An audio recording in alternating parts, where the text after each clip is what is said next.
Aujourd'hui, on va décortiquer une idée vraiment fascinante. L'idée que nos vies sont, en quelque sorte, gouvernées par des scripts invisibles.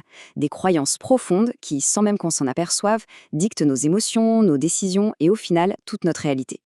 Pensez-y une seconde, que ce soit dans nos relations, notre carrière ou même notre quête de paix intérieure. Et si le véritable obstacle n'était pas à l'extérieur, et s'il se trouvait à l'intérieur de nous, dans les histoires qu'on se raconte en boucle, souvent sans même le savoir.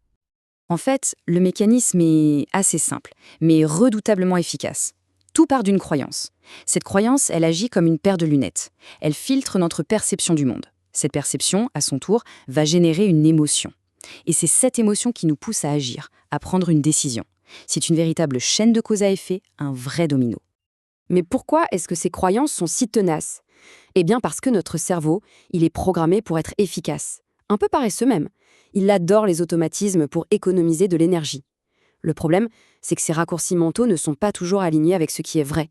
Ils sont juste plus faciles. Et c'est là que ça peut devenir dangereux. Alors, entrons dans le vif du sujet. On va voir comment même les croyances qui ont l'air les plus nobles et les plus belles peuvent en réalité nous enfermer et cacher des choses bien plus profondes. Prenons cette phrase, par exemple, une déclaration qui semble être la définition même de l'amour d'un parent. Franchement, qui pourrait y trouver quelque chose à redire? Et pourtant, derrière cette dévotion absolue se cache parfois une dynamique beaucoup plus complexe. Regardez bien. D'un côté, on a le sens apparent, l'amour inconditionnel, le dévouement total. C'est l'image d'Épinal.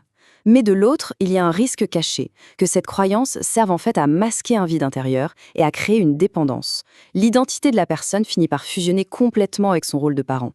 Le point essentiel ici, c'est que l'amour ne devrait jamais servir à combler un vide. Il devrait être un trop-plein qu'on a envie de partager. D'accord. Alors, comment on fait la différence? Comment est-ce qu'on arrive à remettre en question ces fameux scripts? La source qu'on analyse propose une solution. Il faut trouver un point de référence qui soit stable, solide, pour pouvoir évaluer nos propres pensées. Selon la source, ce point de référence, c'est une identité qui ne dépend de rien d'extérieur, ni des circonstances, ni des rôles qu'on joue, ni de ce que les autres pensent de nous. C'est un socle, une base fondamentale qui affirme que notre valeur est intrinsèque, qu'on est, par définition, complet. C'est logique. Sans une encre comme celle-ci, on est un peu à la dérive, ballotté au gré des émotions et des croyances qui changent tout le temps.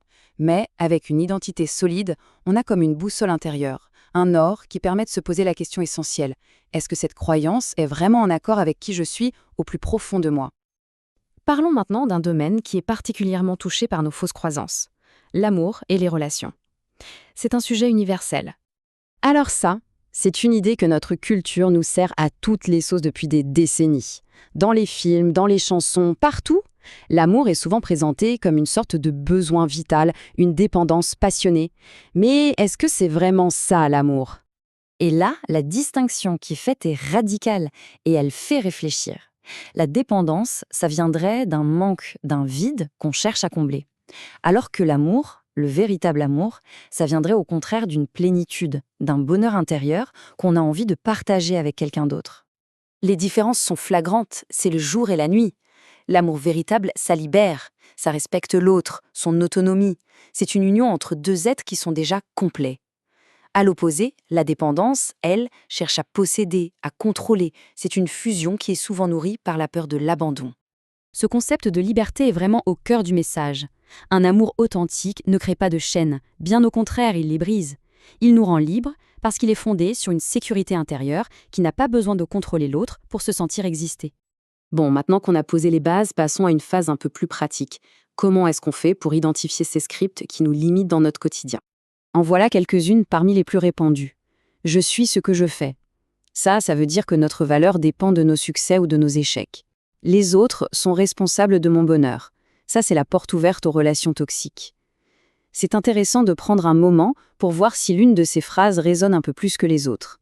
D'accord, on a pris conscience de tout ça. Mais comment on passe à une transformation réelle? Eh bien, le chemin vers la liberté passe par une pensée renouvelée. L'idée forte ici, c'est que la transformation, ce n'est pas juste une question de volonté, de forcer les choses.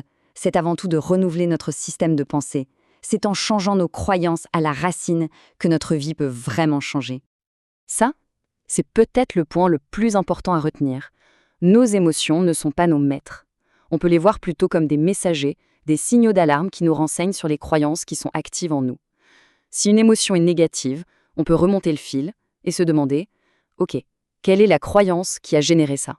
Pour finir, la source nous donne un outil très pratique. Attention, ce ne sont pas des formules magiques. Ce sont des déclarations de vérité à se répéter pour rééduquer notre cerveau, pour remplacer petit à petit les anciens scripts par des nouveaux, alignés avec une identité plus saine et plus vraie. C'est un véritable entraînement quotidien de l'esprit. Et on va se quitter sur cette question, une question pour la réflexion.